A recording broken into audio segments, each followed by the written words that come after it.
E aí pessoal, tudo jóia? Estamos de volta aqui com mais um podcast, né, da Resgate Engenharia, trazendo muito conteúdo para vocês, tá? E antes de mais nada, já vou pedir para você seguir a gente aqui no YouTube, deixar um joinha, né, e deixar sugestões também, enviar para algum colega. E hoje eu tô com um super convidado aqui, o Cairo, ele é contador e vem falar um pouquinho pra gente da contabilidade e contabilidade de obra. Beleza, Cairo? Seja bem-vindo. Obrigado, olá a todos. Prazer estar aqui com você, Bruno, e vocês, espectadores. Espero aí que a gente possa ter um bate-papo bacana e produtivo que possa ajudar aí todo mundo a ter mais conhecimento sobre contabilidade e o aspecto na construção civil. Beleza, show de bola. Cairo, fala pra gente um pouquinho, né, da sua empresa, a Diller Contabilidade, né? Como que surgiu, como que a Diller Contabilidade tem trabalhado aí, né, fazendo um diferencial no mercado pra gente. A Dília Contabilidade ela surgiu de uma forma muito inusitada. Eu atuava como analista contábil dentro de uma concessionária de automóveis e na época eu estava também como professor substituto na UFSJ, assim que eu formei contabilidade. E na época surgiu o convite de me tornar contador dessa concessionária, né? Como eu não podia ter dois vínculos de 40 horas, né? Eu optei por virar empresa, né? Então o escritório surgiu a partir de uma necessidade mesmo de terceirização que eu tive e a partir dali o escritório surgiu, né? Em 2012. Eu juntamente com o meu sócio Thiago na época, hoje somos 3 sócios, temos o Diego também que agregou agora em 2022 com a gente na sociedade. E desde o início a gente trabalhava com concessionárias de veículos e também concessionárias de máquinas agrícolas. A partir do ano de 2016 a gente começou a expandir também o nosso segmento, nas nossas áreas de atuação, né? Com isso a gente começou a atender diversos clientes aí, sempre focado numa contabilidade especializada em empresas do lucro real e também empresas prestadoras de serviço de todos os outros regimes tributários. Entendi. E você sempre trabalhou com contabilidade? Sempre? Meu primeiro emprego foi como guarda-mirim, né? Hoje é Zona Azul aqui, Sei. né? Antigamente era guarda-mirim. Eu fiquei no projeto durante um ano, né?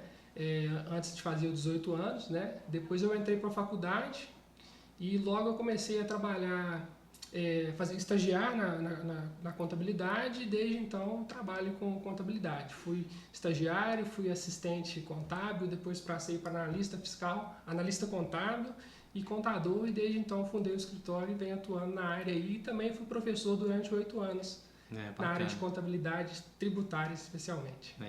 E professor deve ser legal porque deve trazer um conteúdo bacana, deve trazer uma experiência, né? Que você tira muita dúvida. É uma profissão muito gratificante, né? Tem até uma curiosidade nisso. Quando eu estava escolhendo o curso de graduação, eu estava entre matemática, administração e contabilidade. Eu não quis fazer matemática porque eu pensava que eu só poderia ser professor, né? E logo que eu me formei como contador, o primeiro emprego que eu tive com a profissão, né, já trabalhava como analista, foi ser professor universitário para dar aula de contabilidade, tudo aquilo que eu imaginei que eu não seria, né? Mas isso, além de engrandecer muito como pessoa, isso sempre me fez com que eu mantivesse muito atualizado na área, né? Porque a gente tem que estudar antes, né, de poder ministrar aula, então isso me ajudou muito como profissional, né? A cada dia ter que visitar a legislação, manter atualizado, isso enriqueceu muito o meu conhecimento na área. Bacana. É legal das profissões, né? Que a contabilidade também é bacharel, né? Sim, é bacharel. É bacharel, né? Que acaba gerando isso aí. A gente tem uma profissão, mas também acaba dando aula também. Isso. Né? Na engenharia também tem disso e, tipo assim, a licenciatura, né? Que é a matemática, né? Línguas, é só a licenciatura, então não tem essa parte do pedagógica, né? E não tem o executivo. Exato. Né? Aí é dar aula. Agora, até trabalhar, que nem a gente faz, a engenharia também dá essa possibilidade de trabalhar e também dar aula. Eu não tive a oportunidade de dar aula assim em uma universidade, não que eu não queira, mas eu queria as matérias práticas. Quando eu comecei a buscar mesmo, acabou a faculdade de engenharia civil aqui em São João e fora ainda não tive oportunidade. É muito gratificante. Eu gostaria de dar aula era de construção civil, que era bem na prática, da parte de saneamento, que eu gosto muito, alguma coisa assim, mas a parte de cálculo também não queria não, tá? Deixa para os professores de matemática. Deixa para a turma de matemática, né?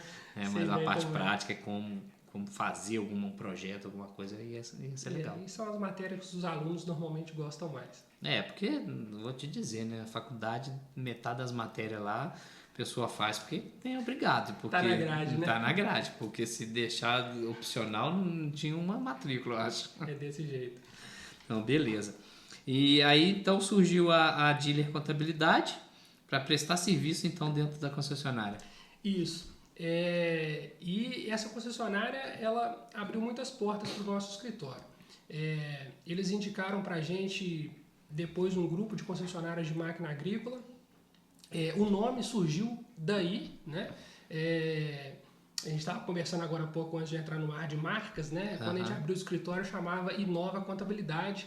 E aí eu fui notificado pelo INPE que tinha uma empresa querendo registrar a marca Inova Contabilidade. Então eu optei por trocar o nome do meu escritório e coloquei Dealer Contabilidade. O Dealer significa até então contabilidade especializada em concessionárias, né? Até preciso atualizar esse nome, né? Porque hoje o escritório ele abarca outros leques de especialidade, como a construção civil e também a área de saúde, também é o nosso foco de trabalho. Então o nome precisa ser revisitado, né? Mas surgiu um pouco daí, né? Em 2018 a gente teve a oportunidade de começar a trabalhar fora das concessionárias com alguns prestadores de serviço na área de tecnologia, na área de engenharia, arquitetura, e desde lá a gente veio se especializando na prestação de serviços contábeis para profissionais, prestadores de serviços de profissões intelectuais, né? Dali surgiram também médicos, dentistas, e de lá para cá a gente também começou a atender área de construção civil, loteamento, né? Que de certa forma é um nicho muito específico, que tem uma série de particularidades, né? E a gente gosta sempre de manter sempre esse foco no escritório, trabalhando com segmentos específicos. Isso facilita um pouco a nossa vida e a gente fica mais expert naquele assunto. Com certeza, né? Trabalhando vai aprimorando, né? Exato. Cara, então fala para mim um pouquinho das empresas de lucro real e lucro presumido. Depois deixa mais no final para dar aquela expectativa, né, para a gente falar da parte da construção civil na contabilidade. Bacana. Bom, hoje no Brasil a gente tem 3 regimes tributários, né? Hoje a grande maioria das empresas elas estão no Simples Nacional, né? Voltado aí para as micro e pequenas empresas, que normalmente tem um faturamento aí até 4.800.000. Mas esses regimes tributários diferenciados, que a gente chama lucro presumido e lucro real, eles são regimes que têm metodologias de apuração um pouco diferentes do tradicional, que é o Simples Nacional, que as empresas apuram apenas uma guia, basicamente, sobre o faturamento, onde todos os impostos estão unificados num único documento, né?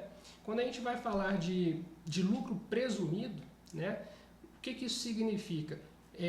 A Receita Federal, na legislação, ela tem uma estimativa, daí o nome presunção, né, de qual que seria o lucro da empresa. E ela tributa para fins de imposto de renda e contribuição social, que são os tributos que incidem hoje sobre a renda de uma empresa, esses percentuais que são estimados. Então, esses percentuais podem variar de 1,6% até 38,4%, por exemplo, né? E é muito subjetivo, né? Imagina uma empresa de prestação de serviço, por exemplo, você estimar que o lucro da operação dela é 32% do faturamento. Isso é muito relativo, né?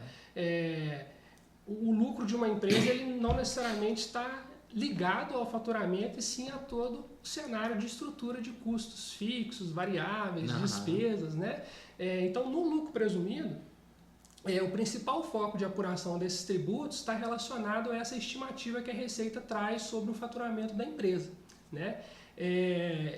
Além do imposto de renda e da contribuição social, nós temos um outro tributo que também incide sobre o faturamento, que são as contribuições para o PIS e COFINS. Ele também incide sobre o faturamento, só que já tem umas alíquotas determinadas para todos os tipos de atividade. Hoje essa alíquota está estimada aí em 3,65%. Né? Então, quando a gente fala do regime tributário do lucro presumido, eu costumo falar que a alíquota do imposto efetiva sobre o faturamento, ela é facilmente determinada. A gente sabe que a partir do momento que eu faturei 100, 200, 300, 400 mil reais, eu já sei exatamente qual vai ser a alíquota que eu vou pagar do meu imposto. É uma sistemática de apuração um pouco mais fácil e simplificada, porque a base é o faturamento. Isso, pega lá o faturamento, multiplica pela percentagem, pronto. Pronto, chegou na apuração do imposto, né? Quando a gente vai levar essa apuração para o lucro real, né, essa sistemática ela é totalmente diferente. A gente não consegue cravar uma alíquota definida, porque existe uma série de particularidades para poder fazer a apuração dos impostos. Quando a gente vai falar, por exemplo, do PIS e COFINS, as alíquotas são mais elevadas comparado com o lucro presumido. As alíquotas, em regra, é 9,25% de todas as receitas. Quando eu falo todas as receitas, eu estou falando não só faturamento, né? Às vezes a empresa tem alguma outra receita que não faz parte de faturamento, né? Vamos supor que sobrou um crédito de um consórcio contemplado que não utilizou e o consórcio rateou aquela despesa para os consorciados. Aquilo é uma receita adicional, não é uma venda, mas é uma receita, ela também será tributada. O grande benefício do lucro real nesse aspecto é as possibilidades que existem do que a gente chama de crédito tributário. O que é isso? Diversas despesas e custos que a empresa tem no dia a dia da sua operação, ela pode também abater créditos sobre aquele valor que ela deve. Então, é mais ou menos um sistema que a gente chama não cumulativo ou débito e crédito. Seria mais ou menos assim: vendi, eu devo. Comprei alguma coisa, eu tenho crédito. Então, eu posso abater o que eu devo com o que eu tenho de crédito e pagar o imposto apenas da diferença. A regra, né, seria fácil, mas hoje a legislação ela traz uma série de restrições sobre o que pode ser creditado, né, sobre as compras, né, e aí cabe uma análise minuciosa, né, por exemplo, aluguel. Se você alugar um imóvel de pessoa jurídica, ele vai gerar crédito de PIS e COFINS, mas se o proprietário do imóvel for pessoa física, não gera crédito.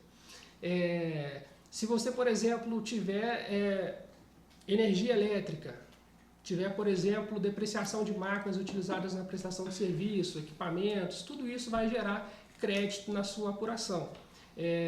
Pensando em prestadores de serviço, né, todas aquelas despesas que são necessárias para executar o serviço, pensando numa oficina mecânica, por exemplo, né, o mecânico precisa lá de uma estopa, precisa usar uma luva, um EPI, um uniforme adequado. Todos esses gastos eles vão gerar crédito e vão poder abater no imposto devido.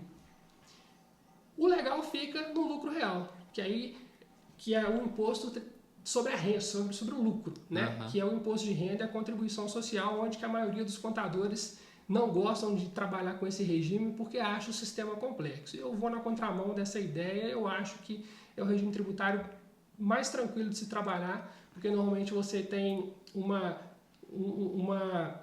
organização administrativa na empresa que te permite ter dados reais para poder fazer a apuração do imposto. Né? Força o cara meio que andar direitinho, porque pelo que eu entendo, vou falar assim como leigo, né, na parte de contabilidade, o cara vendeu 100 mil, comprou 50, ele tem 50 que ele tem que vai pagar o imposto em cima dos 50. Ele vai pagar em cima dos 50. Então tudo ele vai ter que comprar com nota, né? Exato. Que eu acho que é onde que o pessoal fica exatamente apertado. E é um ponto interessante, até em comparação com o lucro presumido que a gente comentou agora há pouco, falando em imposto de renda e contribuição social, uma empresa do lucro real, por exemplo, se ela apresentar um prejuízo fiscal, né, nesse exemplo que você deu, vendeu 100 mil, mas aí o custo, a despesa foi 110, teve lá 10 mil de prejuízo. Não vai haver pagamento de imposto de renda e nem contribuição social. Então é uma excelente notícia. Quando a gente vai pensar no lucro presumido, a gente falou agora há pouco que o parâmetro é o faturamento. Faturou, pagou. Às vezes, no lucro presumido, se a empresa estiver operando no prejuízo, ela estará pagando imposto sobre a renda, sobre o lucro, sem ter lucro. Né? Então, a grande diferença desses dois regimes tributários estão nesses dois quesitos. Né? Tanto a questão da forma de apuração da base, uma sobre o faturamento sempre e a outra sempre pensando no lucro ou no valor agregado, nesse caso do PIS e COFINS, que eu citei o débito e o crédito, né? O sistema não cumulativo, que é o nome técnico para isso, né? É a grande diferença desses dois regimes. Né? Mas eu a gente vai falar um pouco de construção civil daqui a pouco, é importante dar um spoiler, né? E aí muitas pessoas desconhecem, né?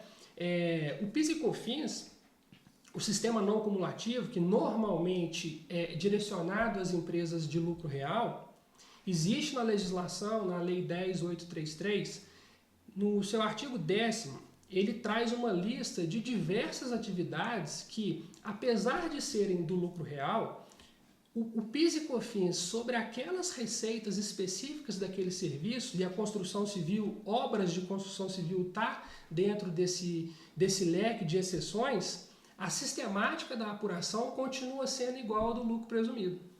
É pago 3,65 sobre o faturamento. Então, ou seja, uma empresa de construção civil, quando vai executar uma obra, o PIS e COFINS, ainda que no lucro real, apura da mesma forma que no lucro presumido. Entendi. Né? E às vezes, muitas pessoas não têm essa concepção. Né? Então existe essa lista de exceção, a obra de construção civil é uma delas, né? Tem serviço de atividade hospitalar, instituições financeiras, várias outras atividades que têm essa exceção, né? Mas a de construção civil é uma delas. Beleza, então pessoal, já a gente vai entrar aí mais na contabilidade de construção civil, né? O Caio vai explicar um pouquinho mais, mas me surgiu uma dúvida aqui enquanto você falava. Não interessa então o tamanho da empresa, se ele quiser ser lucro real, ele pode ser. Perfeito. Só que aí o que tipo assim, impede do pessoal ser lucro real? É uma pergunta muito interessante, Bruno. Eu costumo falar o seguinte: o lucro real, ele é o regime tributário, é o único regime tributário que qualquer empresa, independente da atividade, independente do tamanho, número de funcionários, faturamento, pode escolher essa opção. Algumas não têm escolha, estão obrigadas ao lucro real. Por exemplo, uma instituição financeira, uma seguradora, empresa do sistema financeiro de maneira geral, elas não têm escolha, elas nascem, precisam ser do lucro real, a lei impõe. Aquelas que faturam acima de 78 milhões no ano também estão obrigadas ao lucro real. Todas as outras podem escolher lucro real, lucro presumido ou simples, observar as regras de restrição desses outros regimes. Então, os outros regimes que existem restrição. Né? Por exemplo, né, a gente falou do Simples Nacional no início. Né? Um dos requisitos não pode ter um faturamento superior a 4,8 milhões. Então, se uma empresa fatura mais que 4,8, não tem como ela querer ser do Simples. Mas o inverso também é verdadeiro. Se eu tiver uma empresa que fatura menos que 4,8 milhões, ela não precisa ser do Simples. Ela pode faturar menos de 4,8 milhões e escolher entre presumido e real, por exemplo. Então não existe essa obrigatoriedade. Né? Só que aí o pessoal não faz. Por que o pessoal não faz? Normalmente... Porque na minha cabeça, tipo assim, o cara é melhor ele comprovar, cara, que eu não tô tendo quase lucro nenhum, eu vou pagar menos imposto, porque eu vou pagar só em cima do que deu a diferença entre o vendido e o gasto, né? Normalmente, o que eu observo são dois pontos chaves para poder as empresas não escolherem. O primeiro é um certo receio, né? Porque como nos outros regimes a apuração está atrelada ao faturamento, basta tirar uma nota de venda ou serviço que será tributado. Eu tenho o imposto apurado de forma mais fácil. Quando eu penso no lucro real, para fazer a apuração, por exemplo, do imposto de renda e da contribuição social, eu preciso ter todos os custos e despesas da empresa registrado com o que a gente chama de documentação hábil para registrar aquela operação. Então, por exemplo, eu tenho uma empresa que contratou um serviço vamos pensar aí, um serviço de contabilidade, um serviço de engenharia, contratou uma consultoria, né? Qual que é o documento hábil para comprovar essa operação? Né? É uma nota fiscal de prestação de serviço. É uma pessoa física que você contratou, não tem uma nota fiscal de pessoa jurídica, você tem que fazer um recibo de pagamento autônomo, vai ter que pagar INSS, imposto de renda. Você foi ali na padaria comprar lanche para os seus funcionários, você está comprando um produto. Qual que é o documento hábil que documenta uma operação de compra de mercadoria? É a nota fiscal de produto. Né? E às vezes você esbarra no fornecedor que você já está habituado a comprar, e aí ele te fala, olha, eu não forneço nota, eu não tenho nota. Né? Ou então, com nota é mais caro. Né? Infelizmente ainda tem essa mentalidade. Né? Então, de certa forma, é uma mudança de cultura, às vezes, que não depende só da empresa, depende também dos seus fornecedores. Né? E às vezes como não existe esse hábito, né, dentro da organização administrativa da empresa, ela já começa com um certo receio em escolher esse regime tributário. Né? Mas eu vou pensando aqui, agora até falando aí um pouquinho como cristão, né? Se você está pensando assim que você não está fazendo porque você não quer emitir nota do serviço que você recebeu, você não quer comprar com nota porque você está cobertando o outro. Pensar direitinho, né, pessoal, que às vezes você está indo para um caminho aí que às vezes agora vai passar, mas lá na frente vai... Lá na frente, né, isso vai ser descoberto. Né? E um outro ponto que às vezes acaba fazendo com que as empresas não escolham, né, o lucro real, é porque não é uma receita de bolo, tá? Mas eu costumo falar assim, para cada caso existe o regime tributário mais vantajoso e para alguns casos o lucro real ele não é viável, né? Às vezes a empresa, por exemplo, trabalha com uma margem de lucro muito alta. Né? Vamos pensar, por exemplo, aí uma empresa de comércio, hipoteticamente. Né? E vamos pensar que é um comércio que não tem uma concorrência muito acirrada, igual é um supermercado. Vamos pegar uma empresa de fast food, por exemplo, talvez, que tenha um faturamento muito elevado, com uma margem de lucro na venda do produto ali de, às vezes, 50%. Né? Você vai jantar ali em Tiradentes. Eu acho que até mais, né? Eu acho que é até mais, eu acho que é uns 300%. Então, aí a gente pega uma situação dessa, o que acontece? Imagina você tributar isso no lucro real. O seu lucro é muito elevado. Né? Como a gente comentou no lucro presumido agora há pouco, a Receita estima o lucro quando a gente opta pelo lucro presumido. Entendi. E numa atividade de comércio, a presunção do lucro é 8% para imposto de renda e 12% para contribuição social. Então, se a sua margem de lucro num comércio, hipoteticamente, né, ela for até 8%, 12%, talvez o lucro real possa ser viável. Mas se a sua margem é muito superior do que 8%, por exemplo, o lucro presumido talvez vai fazer mais sentido. Né? Então, cada caso é um caso. Eu falo que nem você citou bem aí, restaurante, essas coisas. Por exemplo, ontem eu fui comprar uma água com gás ali no supermercado, 2 e pouquinho, já gelada, né? Uma água dessa aí fácil para vender no restaurante aí é 7, 8 reais. 7, 8 reais. Entendeu? Então, Exato. vamos pôr o mesmo custo, né? Então, vamos pôr que saiu a 4 reais pro cara, então foi 100% de lucro. Exato. Aí ele vai ter que pagar em cima do... Aí para ele vai ficar caro. Para ele vai ficar caro. Então, nesse cenário, normalmente essas empresas que têm uma margem de lucro superior à presunção, né, do caso do lucro presumido, acaba sendo viável manter presumido e por isso que não opta pelo lucro real. Né? Mas isso não é uma verdade absoluta, porque a gente precisa avaliar a questão também dos créditos tributários que existem. Né? Hoje, quando a gente trata de tributo federal, como o PIS e COFINS, por exemplo, pensar numa indústria, por exemplo, que tem a mesma presunção do comércio. A indústria tem a presunção de 8% para imposto de renda e 12% para contribuição social. Porém, o custo operacional de uma indústria ele é muito elevado. Ele precisa ter muitas das vezes maquinários que custam, né, um bom investimento, precisa de uma equipe muito bem treinada, qualificada, que tenha os salários elevados, né, e faz com que esse custo operacional seja muito elevado. E isso, de certa forma, às vezes propicia a empresa aproveitar o benefício de deduzir todas essas despesas no momento da apuração. Né? E também a questão dos créditos que isso pode gerar. Um maquinário, por exemplo, ele pode gerar crédito de PIS e COFINS para uma indústria ou para uma empresa prestadora de serviço.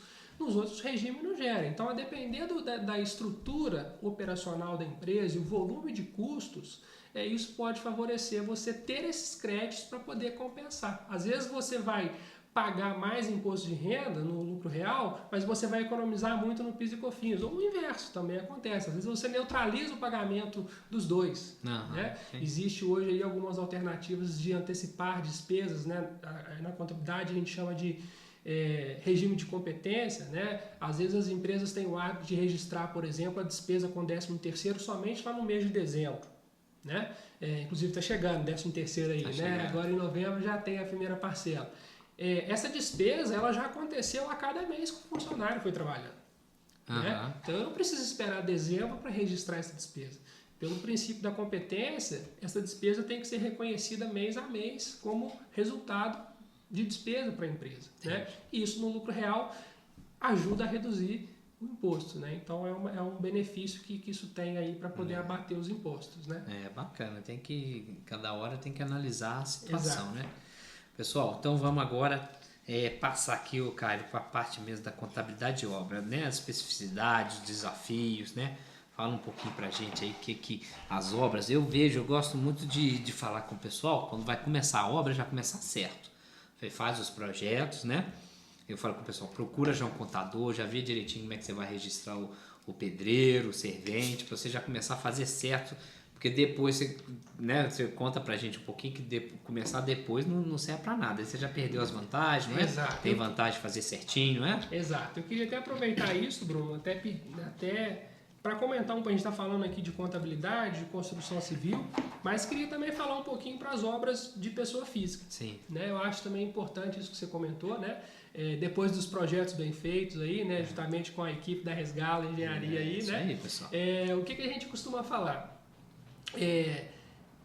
Quando a gente está numa fase de construção, né? Tá lá o terreno no chão ainda, vai começar todo aquele sistema operacional de construção, a gente já sabe que lá na frente a gente precisa averbar essa construção no cartório. Lá no cartório consta na escritura um lote que vai virar uma casa. E para poder fazer isso a gente tem que ter, até então, né, a certidão negativa do INSS. Até recentemente o provimento do Tribunal de Justiça dispensou a apresentação da certidão negativa do INSS para fins de averbação da construção.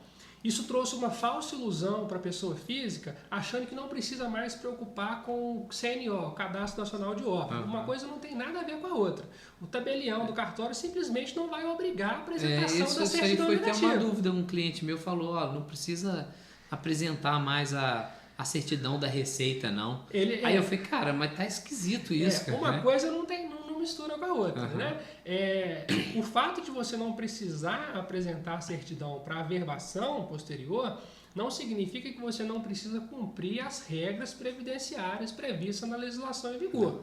Hoje, toda vez que um alvará de obra é aprovado na prefeitura, a prefeitura tem por obrigatoriedade, tanto o alvará quanto o habites, ela tem por obrigatoriedade um sistema interno de comunicação com a Receita Federal, que chama CISPROBRAF-PREF, né, que é uma comunicação entre Prefeitura e Receita Federal, onde ela comunica, olha, aprovei um projeto de obra no endereço tal, no CPF do fulano de tal. A partir daquele momento, a Receita Federal sabe que vai começar uma obra.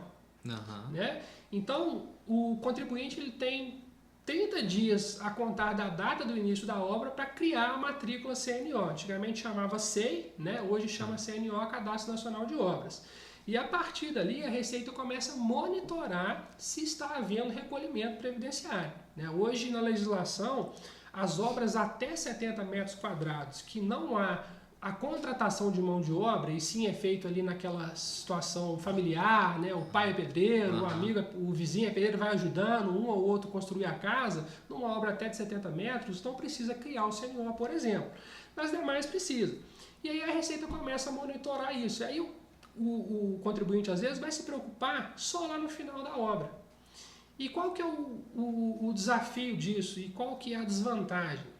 Hoje, a Receita Federal ela tem uma métrica de cálculo de acordo com o valor do metro quadrado e o tipo de material empregado na obra. Isso chama aferição indireta.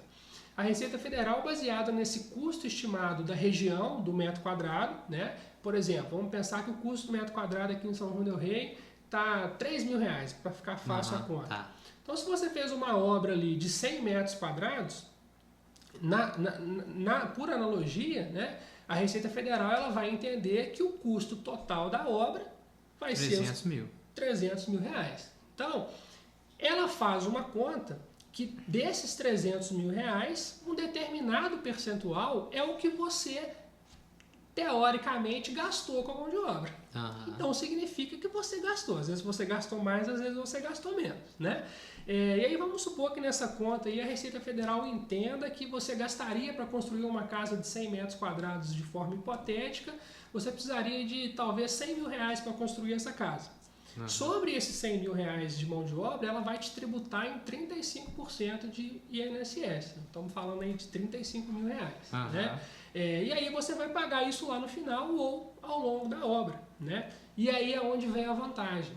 Se você registra um pedreiro ou então contrata um MEI, hoje é muito comum na área de construção civil os pedreiros, serventes, eles atuarem de forma formalizada através de microempreendedores individuais, se você recolher mês a mês, sem falhar nenhum mês, a contribuição previdenciária incidente sobre aquela contratação de mão de obra, você pode, se você recolher, nesse exemplo que eu dei de 35 mil, vamos supor que a obra durou 10 meses. E vamos supor que nesses 10 meses você não falhou nenhum mês e chegou a recolher 20 mil reais de INSS. Como passou de 50% do que a Receita esperaria arrecadar, ela te dá um benefício, ela te entende que você trabalhou certinho, contribuiu com o INSS de forma ininterrupta. É uma palavra difícil, mas sem falhar nenhum mês. E aí ela te dá o benefício de não ter que complementar. Então, ao invés de ter que pagar 35 lá no final, os 20 mil que você pagou durante a obra é suficiente para você obter a CND. É o que eu falo com meus clientes, pessoal. É a grande vantagem. Eu acho que é aí que eu pulo do gato. Exato. Porque a gente tem que pensar o seguinte, né? Para a pessoa entender facinho, cara. Quando o cara que trabalha de pedreiro chegar com 65 anos, ele vai querer aposentar. Se a vida inteira ele trabalhou como autônomo e não recolheu nada, por conta da idade ele vai, né, recolheu pouco, né? Trabalhou lá um ano, vamos pôr, nos 30 anos, 35 anos que ele teria que estar trabalhando, ele recolheu lá, sei lá, um ano só, 12 meses. Ele vai ter o direito por causa da idade, né? Exato. Cara, da onde vai sair o dinheiro? Né? Não faz, não tem, a conta não fecha. O cara, né? Vamos pôr que com 65 anos, hoje a pessoa está morrendo aí depois dos 80. Aonde que o INSS vai arrumar dinheiro? Aí a Receita, eu acho que foi uma sacada da Receita, falou assim, ó, eu dou esse benefício para o cara andar, né? Tem que recolher todos os meses a partir da data do alvará, né? Exato. Até acabar a obra. Por quê? Para forçar a pessoa a correr atrás e recolher o imposto.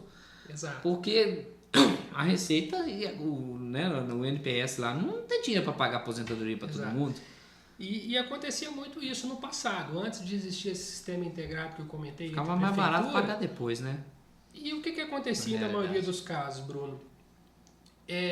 Os contribuintes esperavam passar 5 anos, né?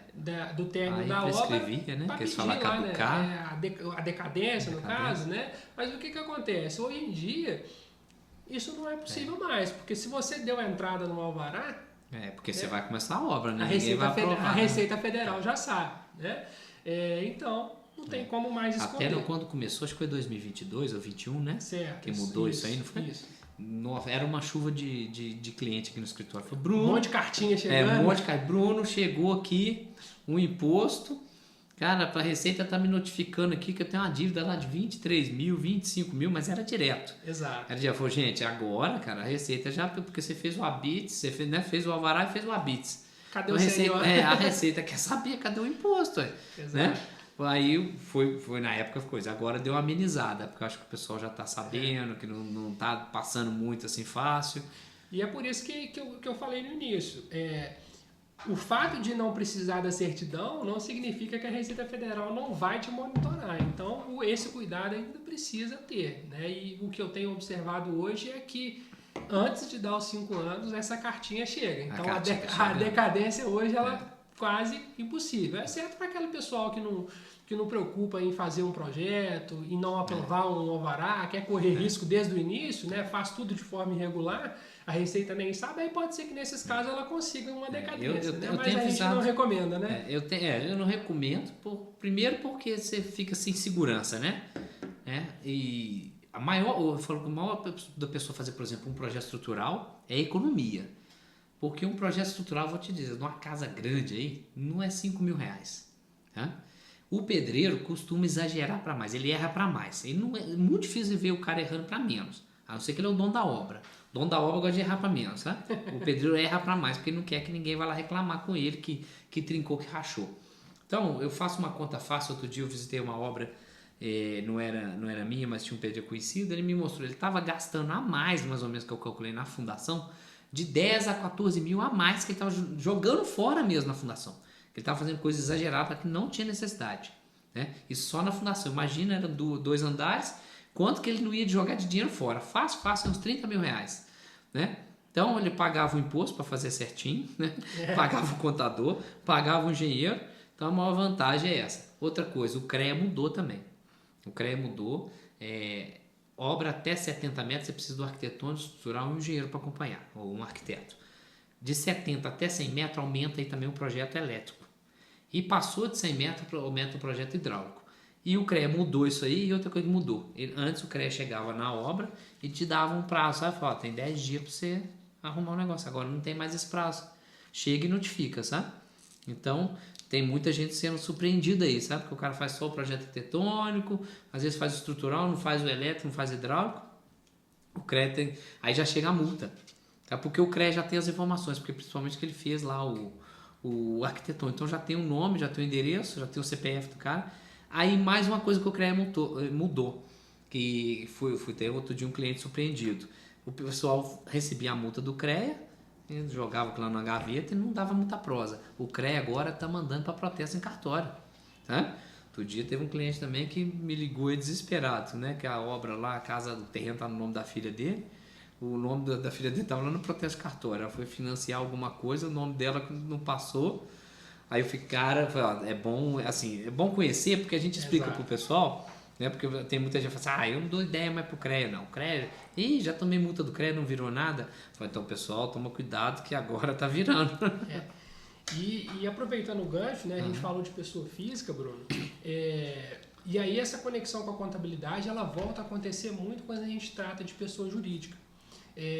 As pessoas jurídicas, elas podem apurar o INSS também pela aferição indireta, que é o cálculo da Receita Federal, baseado no que ela estima ser o gasto a partir daquele VAL, né, esse valor que ela calcula do metro quadrado. Só que ela tem uma segunda forma interessante de se fazer a apuração, principalmente em empresas de construção civil que são bem estruturadas, organizadas, através do que a gente chama de contabilidade regular. E qual que é o benefício dessa contabilidade regular? Vamos supor que você começou a construir uma casa, né? E aí você tem lá o seu corpo de colaboradores, pedreiros, serventes, mestre de obra, oficial, e tem várias obras espalhadas aí. É comum, né, que cada época, semana, mês, o pedreiro ele vai se deslocando de uma obra a outra, né? E a construtora consegue lidar com todas essas obras durante todo o período, né? E ir direcionando o recolhimento do INSS para cada uma dessas obras. E o que acontece? Ela pode optar por regularizar essa obra através da contabilidade regular ao invés do cálculo da Receita Federal, né? Então, vamos supor que no cálculo da Receita estaria ali, hipoteticamente, R$35 mil de INSS a recolher.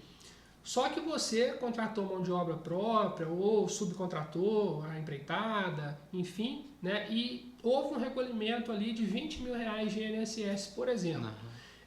Você tem a opção de regularizar essa obra através da contabilidade regular, onde você não precisa complementar essa diferença de 20 mil em relação ao 35, né? E aí, quando a gente fala em contabilidade regular, a gente assusta muitas das vezes as empresas, né? Porque a contabilidade regular, a gente volta mais uma vez naquela historinha que a gente estava falando agora há pouco do lucro real, né?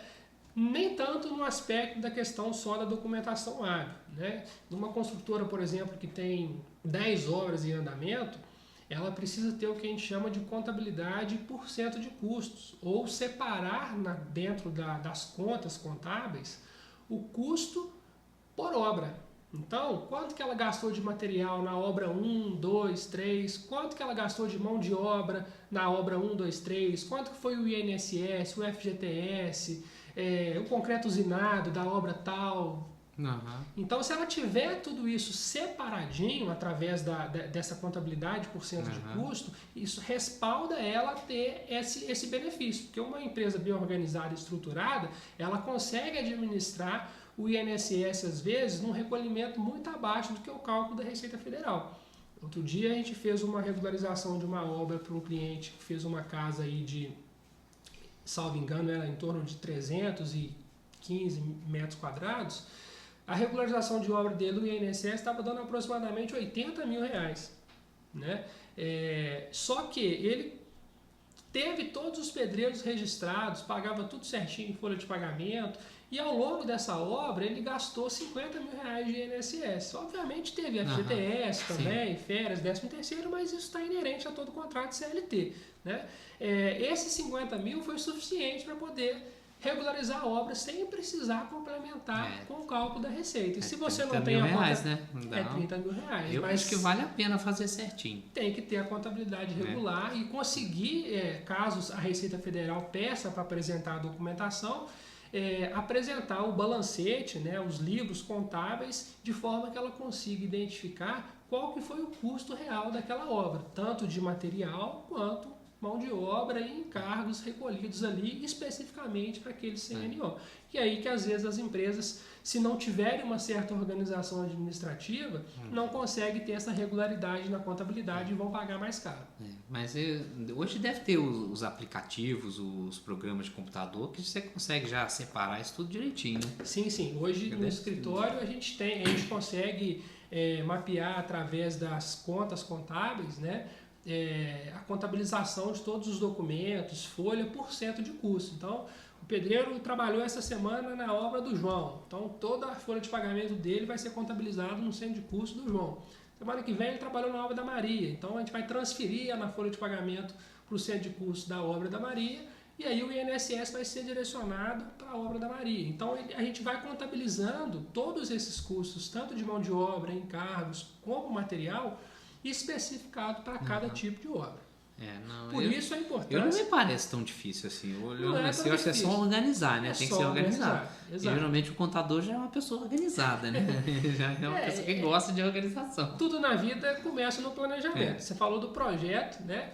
A obra vai começar com o projeto. Então você tem, desde o projeto estrutural, elétrico, hidráulico, você já vai saber quanto você vai precisar de material ali para cada tipo de obra que será executada. Então, fica fácil você criar esse controle. Então, comprou material para a obra do João, vai lá e vai mandar fazer o faturamento direcionado ao CNPJ da empresa, indicando que aquilo ali é da obra do João, da Maria. E aí isso facilita ali você já fazer essa contabilização separada por cento de custo. Né?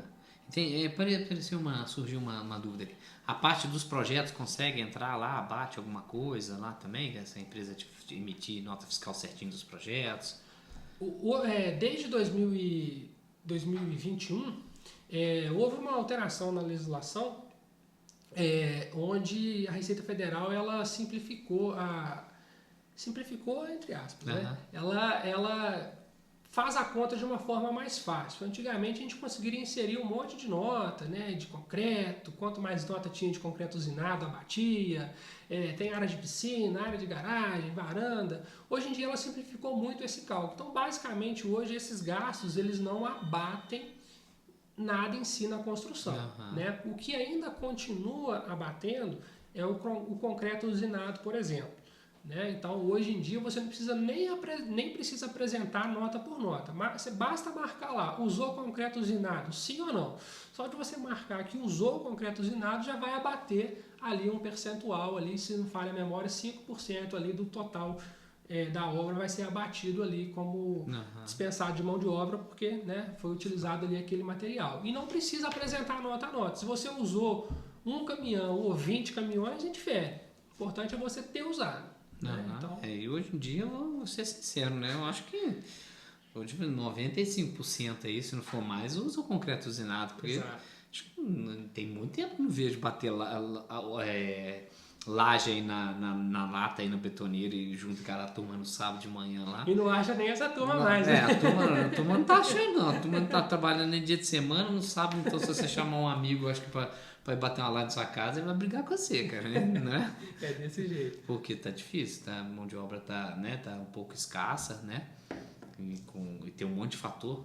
Eu lembro quando em 2006, 2007, cara, que eu fiz pós-graduação em segurança do trabalho, já tinha um amigo meu, dono da consultora, lá em Varginha, e ele já falava, porque as indústrias, né? O cara prefere falar que ele trabalha, né, lá na Varginha, o problema era a valita, sabe? Que ele trabalha na valita, entendeu? Do que trabalha de servente numa obra, por questão de status também, né?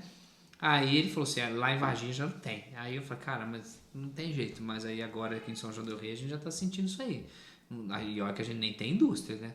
Indústrias aqui é tão pouca, né? Aqui já é outras coisas, é o turismo, é um monte de coisa que o pessoal tá difícil de arrumar pessoa para trabalhar na obra. Isso fica claro também com o número de empresas que fornecem esse serviço de concreto usinado. Antigamente a gente tinha basicamente uma empresa que prestava esse serviço, hoje a gente já tem aí 3 ou 4 empresas na região que já prestam esse serviço, então, ou seja, a demanda aumentou, né?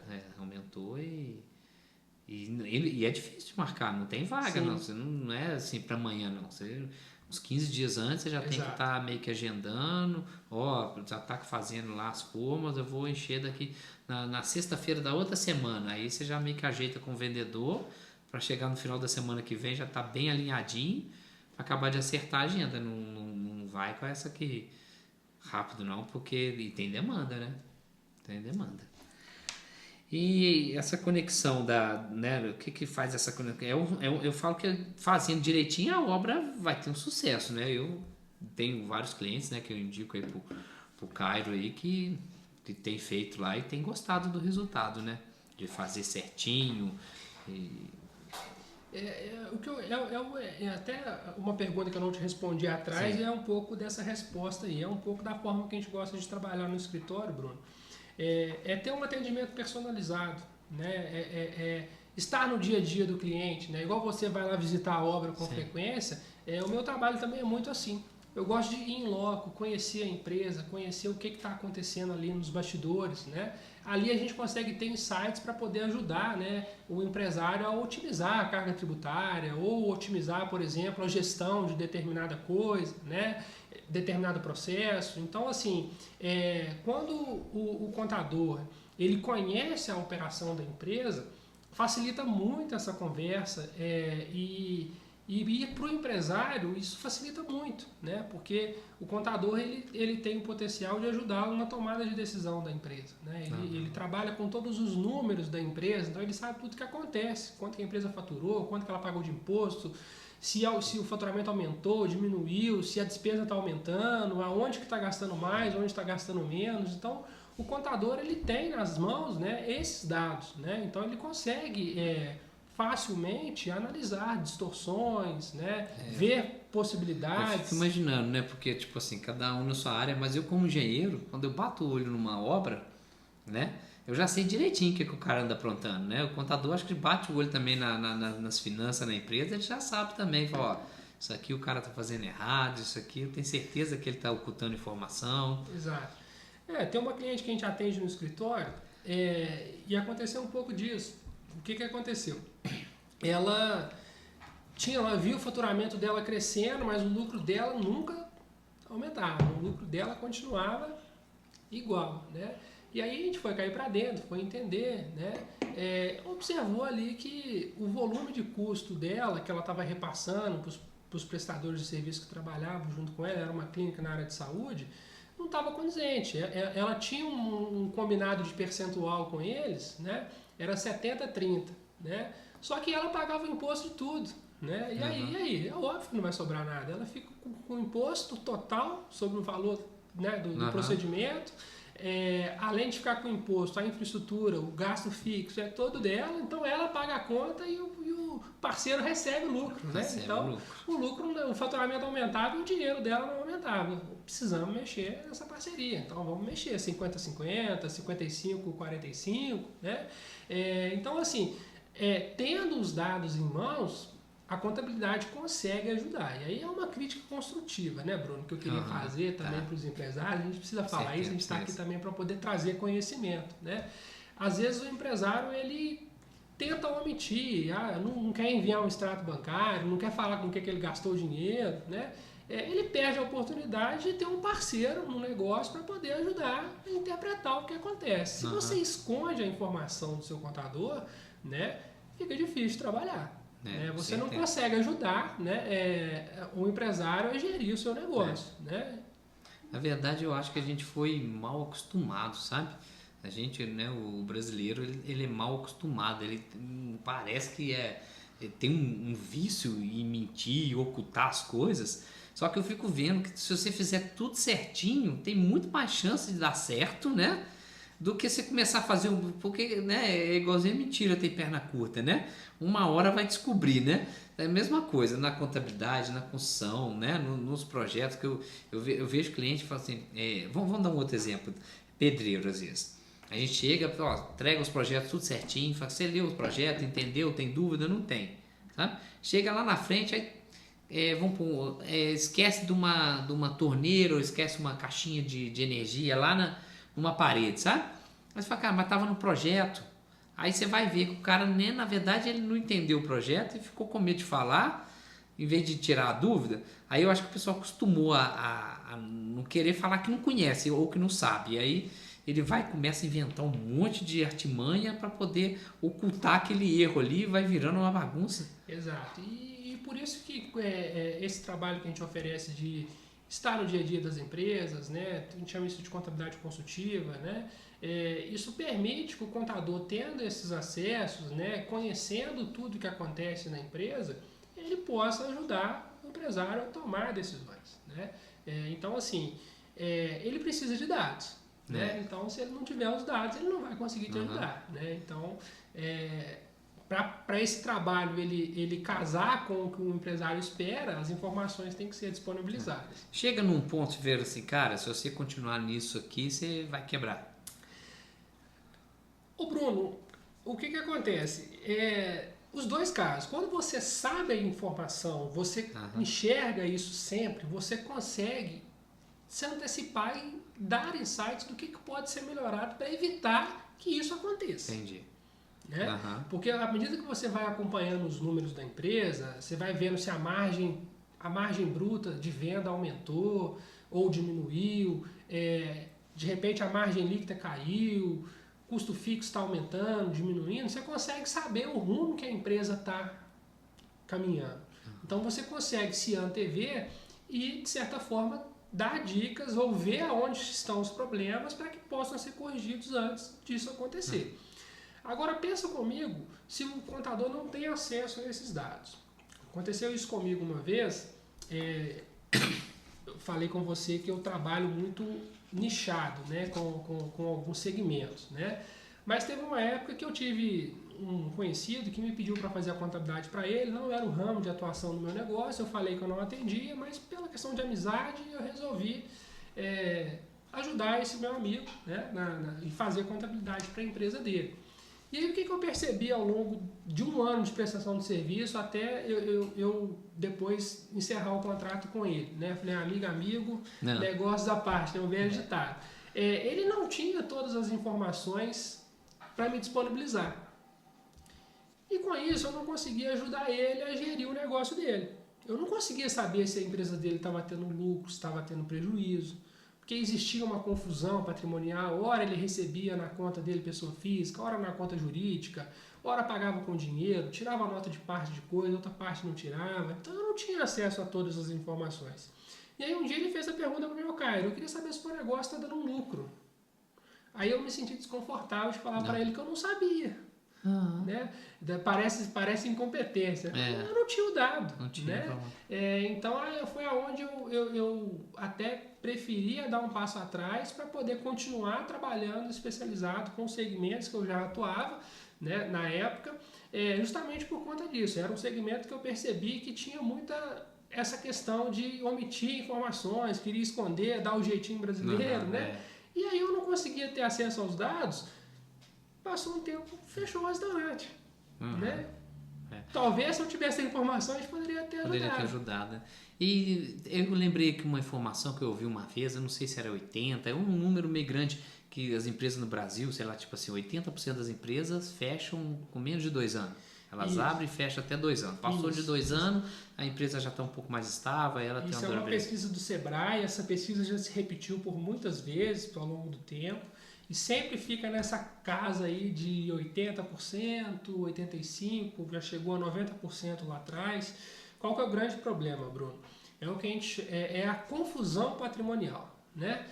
Na contabilidade isso tinha um nome, né? Isso chamava princípio da entidade, né? Os bens dos sócios não se misturam com os bens da empresa, né?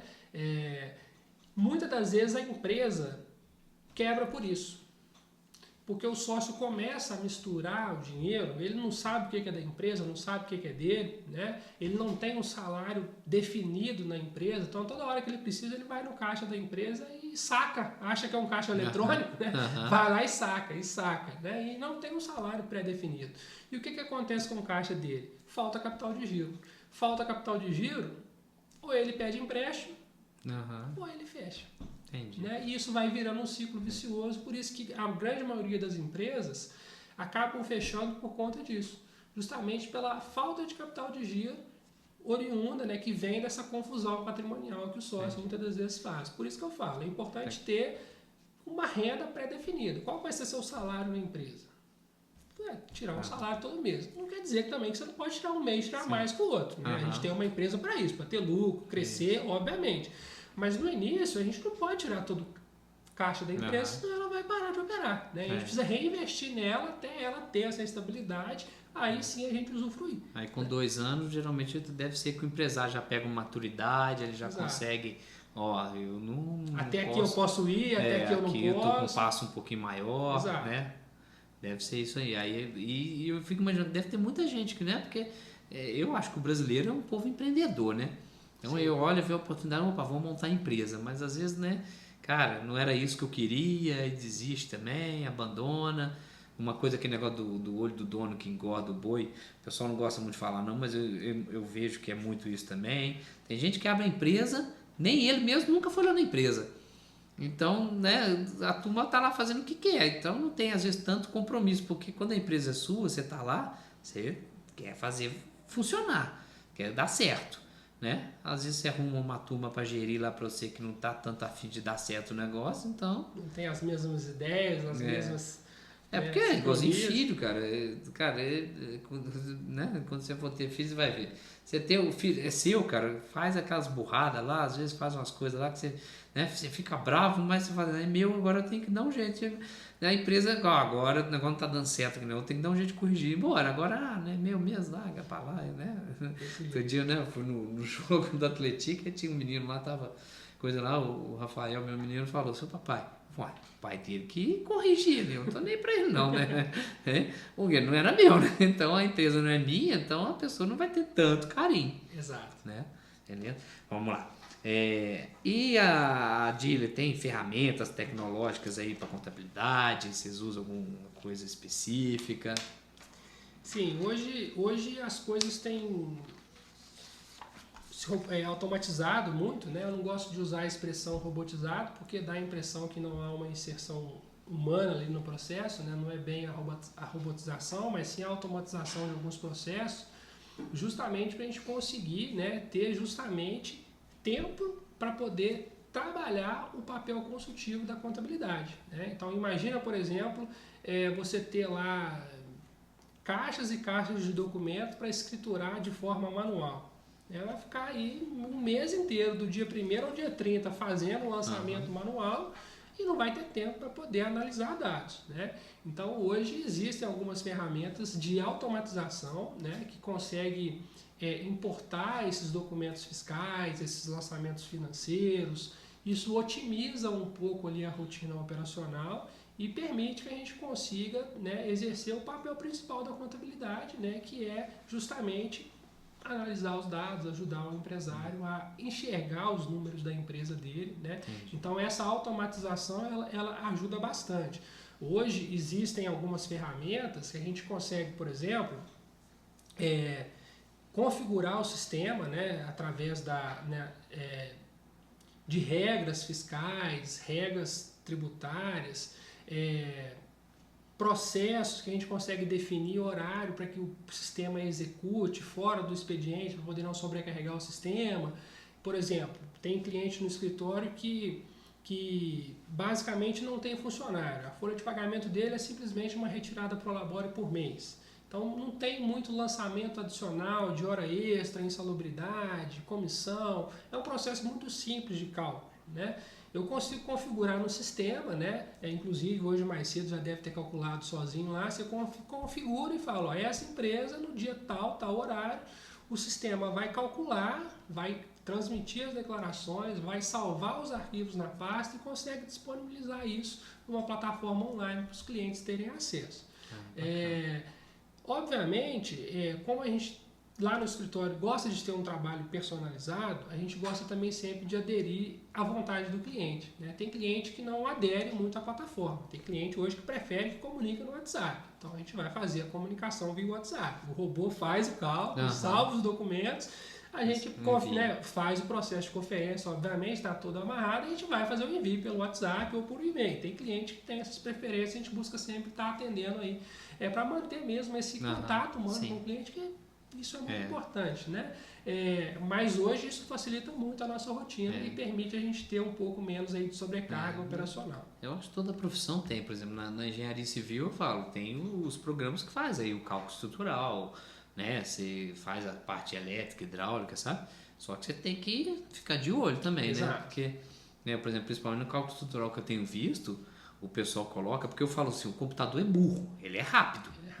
Então, se você inserir os dados errados, ele vai te entregar resultado errado. Ele não sabe corrigir o negócio, né? As inteligências artificiais estão melhorando muito as coisas, mas querendo ou não, você, na verdade, você ensina, né? Você fica usando aí, por exemplo, o chat GPT, por exemplo, para te dar insight, as coisas. Dependendo do que você fala com ele te dá um assunto que não tem nada a ver. Então, se você estiver muito por fora do que você queria, você vai entregar um troço tudo errado. É a mesma coisa do cálculo estrutural e eu imagino na contabilidade, por exemplo, também é a mesma coisa. Né? Deixa fazer à vontade lá, tem que depois conferir, opa, tem que ter a conferência. Não tem nada a ver isso aí, tá meio esquisito, né? Exato. Então a gente usa essas rotinas para agilizar o trabalho, né? Mas o processo de conferência, rolar, isso ele ainda precisa existir, porque isso aí não foi substituído ainda. Tá. Então, fala para mim aí, você já falou da construção civil, mas as dicas práticas aí para os empresários na construção civil, na parte de contabilidade, que ele deve seguir certinho para poder não falhar aí na contabilidade de obra. A primeira coisa que eu gosto de falar muito é a questão do planejamento tributário. Né? Hoje, o que a gente percebe? A maioria das empresas nascem no Simples Nacional. Né? É mais fácil, né? Subentende-se, né? Que é mais fácil. Eu não sei quanto que eu vou faturar ainda. Então, nasce a empresa no Simples Nacional. Qual que é o grande problema do Simples Nacional? Quanto mais você fatura, maior vai ficando sua alíquota. Então, você começa pagando talvez ali no primeiro mês 4,5% do faturamento, você está feliz. Aí, de repente, seu faturamento vai aumentando, você está pagando uma alíquota ali de 16%, 17% e nem viu que aumentou. Né? Porque você acaba não tendo esse acompanhamento. E nos outros regimes tributários, a alíquota ela é fixa.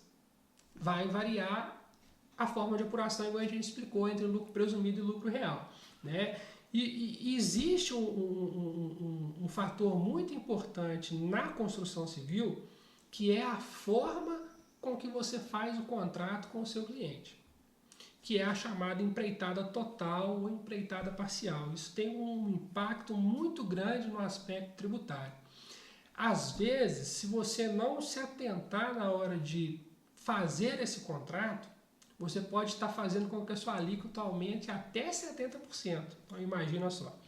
Então, na construção civil, falando em lucro presumido especificamente, quando a gente trata de empreitada total, aquele fornecimento de mão de obra com o material, né, que vai ficar ali, né, incorporado naquela construção que está sendo realizada, e isso fica sobre a responsabilidade da construtora, isso permite que você possa pagar uma alíquota sobre o faturamento aí, tirando o ISS, que vai depender de cada município, varia de 2% a 5%, mas no caso dos impostos federais, PIS, COFINS, Imposto de Renda e Contribuição Social, na empreitada total esse imposto gira em torno de 6% a 7% do faturamento. Pode 6% a 8%, porque pode ter uma pequena variação do adicional do imposto de renda.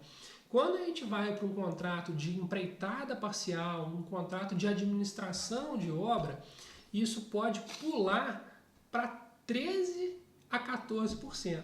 Então tem um aumento muito significativo, né, de praticamente aí 67%, 70% de aumento na alíquota. Então, muitas das vezes essas empresas elas precisam rever esses contratos e tentar priorizar, talvez, trabalhar na modalidade de empreitada total, pelo fato de ter essa possibilidade de uma redução tributária muito significativa. Entendi. Né? E um ponto, às vezes, que as pessoas acabam confundindo também, e no aspecto tributário isso tem um efeito muito significativo, em separar obra de construção civil e serviço de construção civil.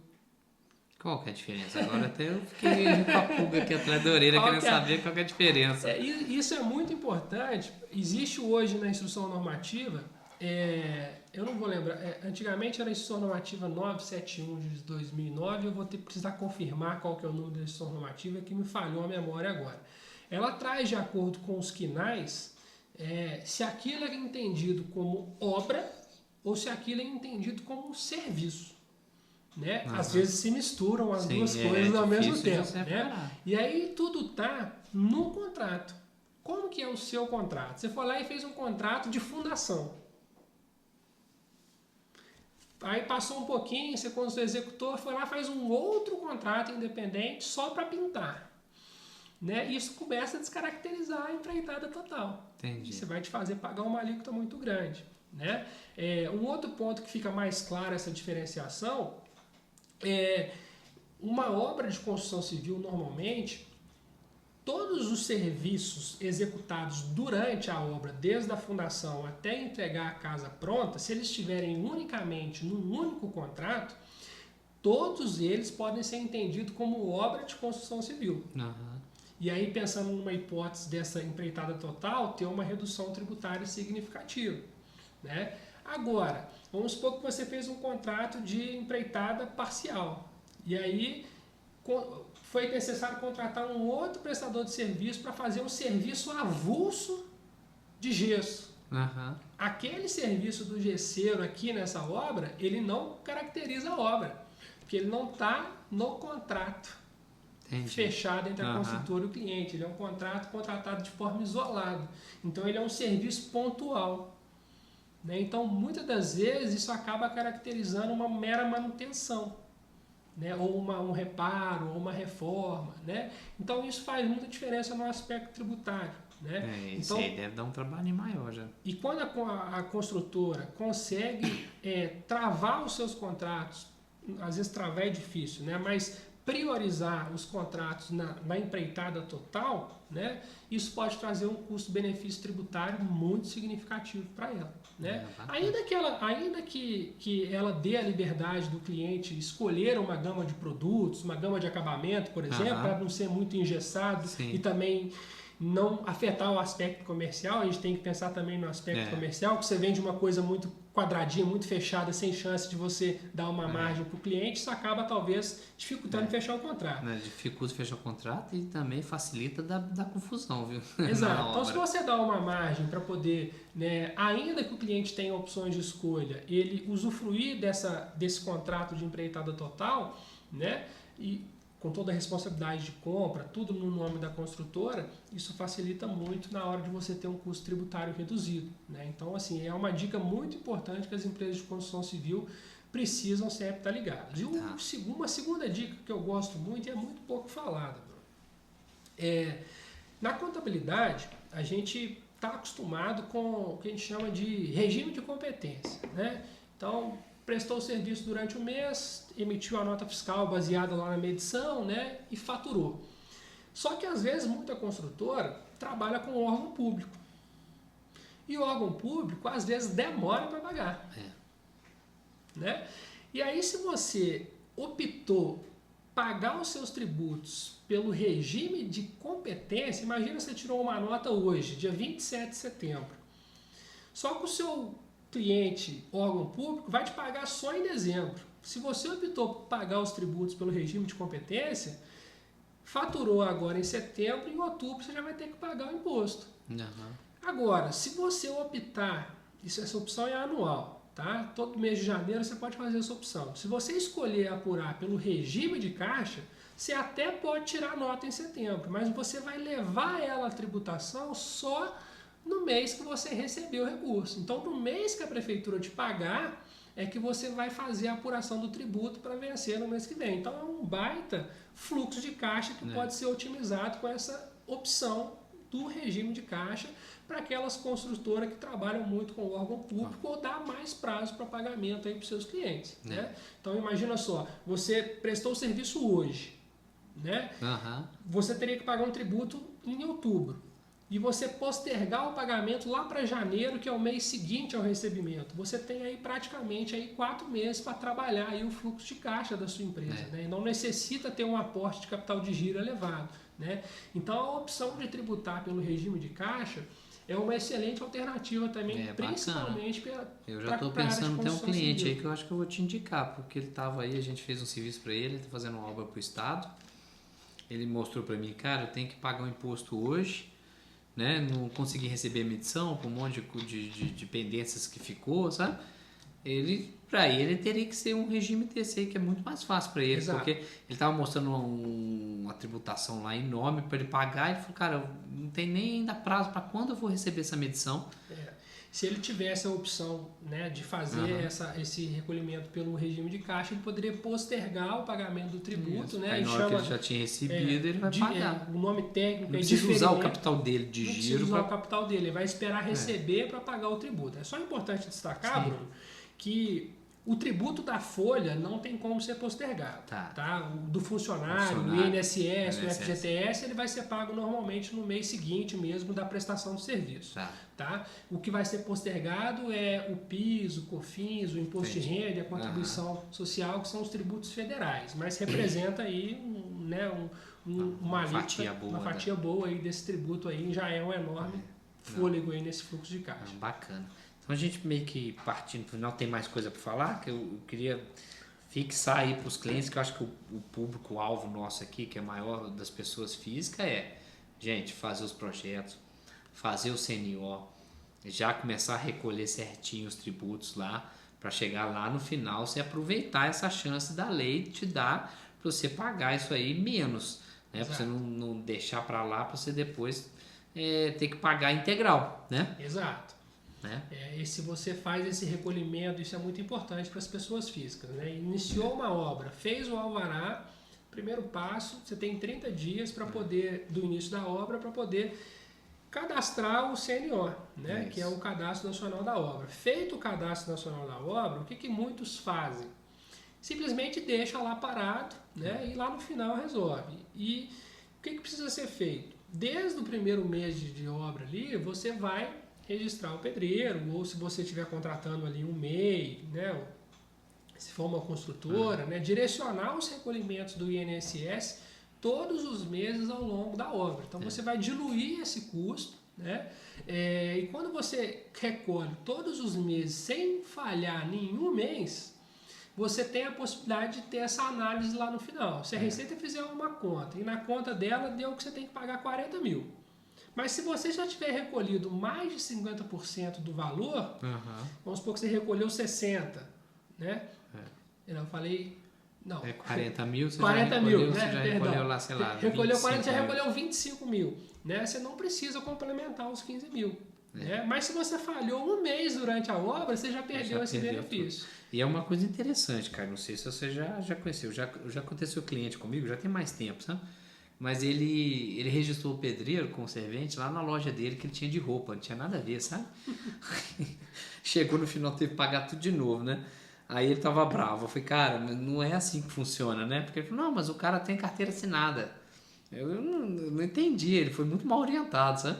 Tava bravo lá porque acabou tendo que pagar tudo de novo, porque na hora que foi registrar lá... O recolhimento do INSS ele tem que ser direcionado naquele CNO, não tem? CNO. Aí sim você pode aproveitar. Ainda que não seja mão de obra própria. Ele poderia ter contratado uma construtora para fazer um serviço, por exemplo, para fazer a fundação. Depois ele contratou outra construtora para fazer, por exemplo, a estrutura. Né? É importante que essas construtoras que ficaram responsáveis por contratar o pedreiro, o servente, ela direcione o recolhimento do INSS para aquele CNO. Se a construtora não fizer isso, você vai ter que pagar de novo do mesmo jeito. Então, e perde tudo também, né? E aconteceu um caso comigo esses dias, Bruno, um cliente que me procurou, eu achei até engraçado, né? O que aconteceu? Ele contratou uma construtora, né, para poder fazer todo o trabalho na modalidade de empreitada total, né? Então, quando a gente contrata uma construtora, pessoa física contrata uma empreitada total da construtora. A obrigatoriedade de regularização do CNO, ela é da construtora. Obviamente, o contratante ele é solidário, né? Mas a responsabilidade do CNO ela fica a cargo da construtora. E aí esse rapaz resolveu, né, ao final, né, encerrou a obra e tudo mais, e lá no final a construtora foi lá e falou assim, ó, tem que pagar 60 mil de INSS, e mandou o boleto para ele pagar. Né? Então isso é muito importante também, prestar essa atenção. Né? Se a construtora está fazendo o recolhimento certinho todos os meses. Esse caso aí, nossa, é muito cliente que já veio atrás de mim, principalmente quando começou a chegar as cartinhas que nem a gente comentou, depois de 2021. Cara, mas eu contratei uma consultora. Aí vai a tanta consultora, a consultora simplesmente vai lá e emite lá o boleto e entrega pro cara. Exato. Falei, cara, é porque às vezes a construtora não registrou ninguém e não vinculou o recolhimento. Ou até tinha ela registrado, mas não vinculou lá, né? Que nem você estava falando naquele centro de custo e tudo mais. Isso é muito importante. Então, e aí onde volta mais uma vez aquilo que a gente falou, né?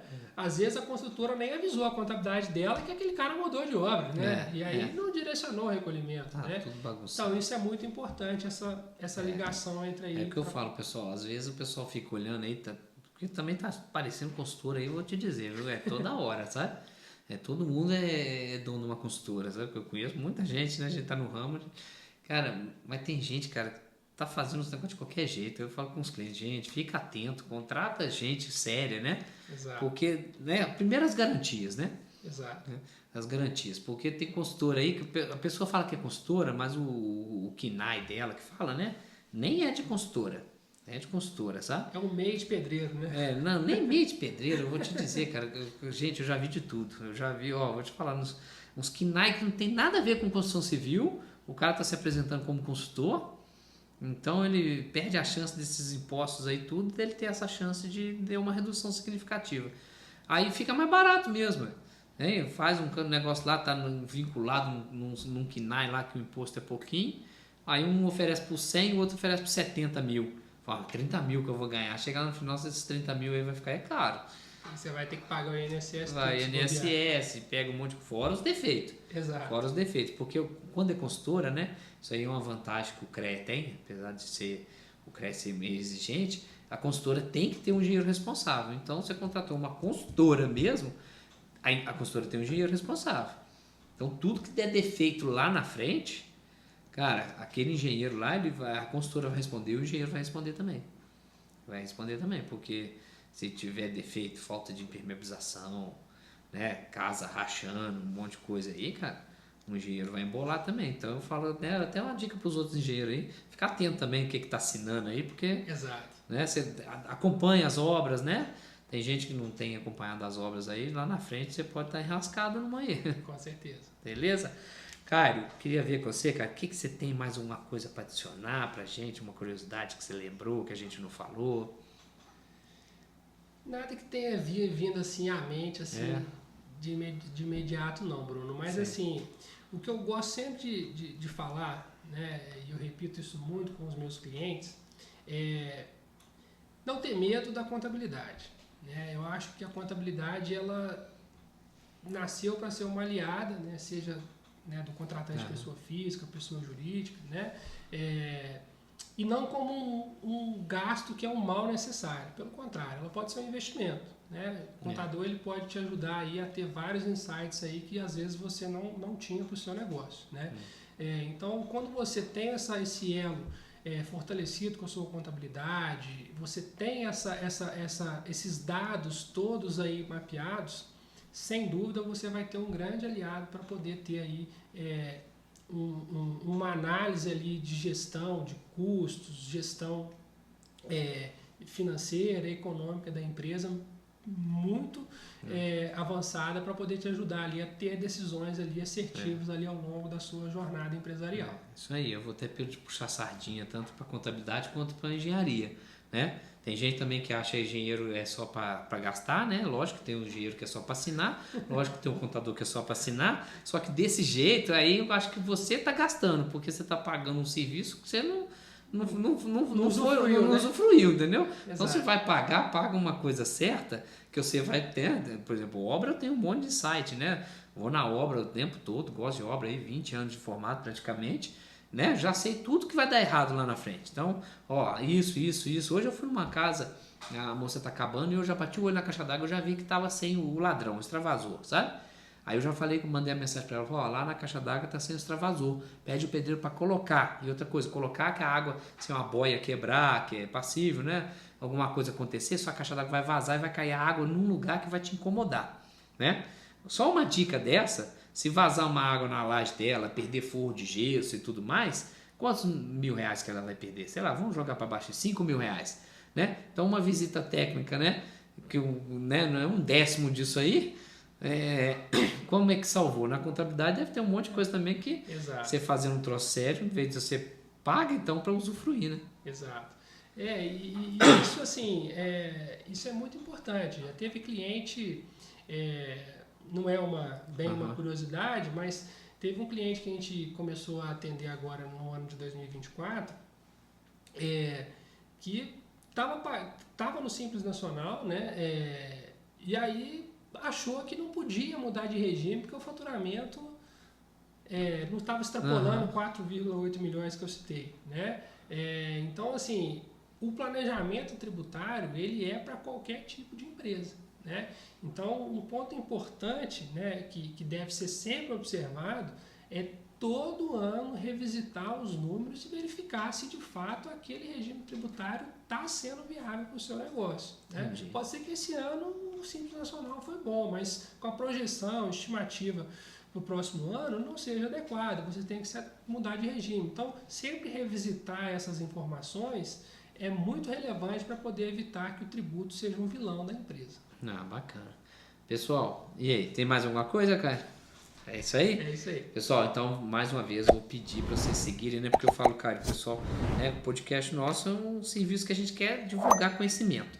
Então, o salário nosso, o que a gente recebe é as curtidas, é seguir, né? Antes da gente começar, eu vi que a gente tava com 90 seguidores. Agora, eu imaginando, o Cairo, né? A esposa dele, a Bárbara, a gente já vai ter pelo menos 92. Mais uns funcionários, né? Mais os amigos, a gente vai passar dos 100, tá? Beleza, pessoal? Então, segue a gente, né? E eu quero agradecer, tá, Cairo, pela sua presença aí, aceitar nosso convite, vir dar essa aula aí sobre a contabilidade pra gente, né?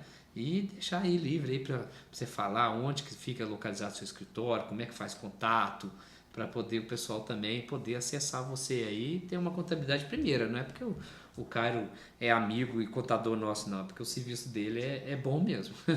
Eu que agradeço pela oportunidade, Bruno, de estar podendo aí trazer esse conteúdo informativo aí para todos os seguidores aí do canal, né, que a gente possa sempre estar crescendo aí com os likes aí no YouTube aí. Sim. Né?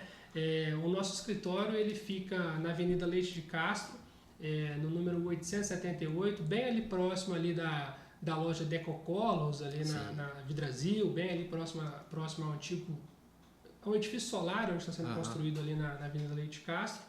E a minha rede social é @CairoContador, né? Então convido vocês. Cairo com K, né? Cairo com K, né? Convido aí todos aí também para poder seguir o perfil e acompanhar um pouquinho aí do nosso trabalho, né? Tá. Tem um WhatsApp também? Tem um WhatsApp também. O WhatsApp do nosso escritório é 032 35 18 54 83. Será um prazer aí, tá? Beleza, pessoal. Então, é isso aí. Hoje a gente teve aí com o Cairo Contador, Cairo da Dealer Contabilidade. E foi um prazer, pessoal. Obrigado. Obrigado. Eu vou pegar um presente. Cairo, a gente sempre faz aí uma lembrança para quem visita a gente, grava com a gente. Obrigado. Não, uma caneca personalizada da Resgal Engenharia. Muito obrigado. Vai tomar água agora e café no. Tomar um cafezinho arrumado. agora. Beleza? Aí caneca grande que a caneca de obra. Obrigado. Nada.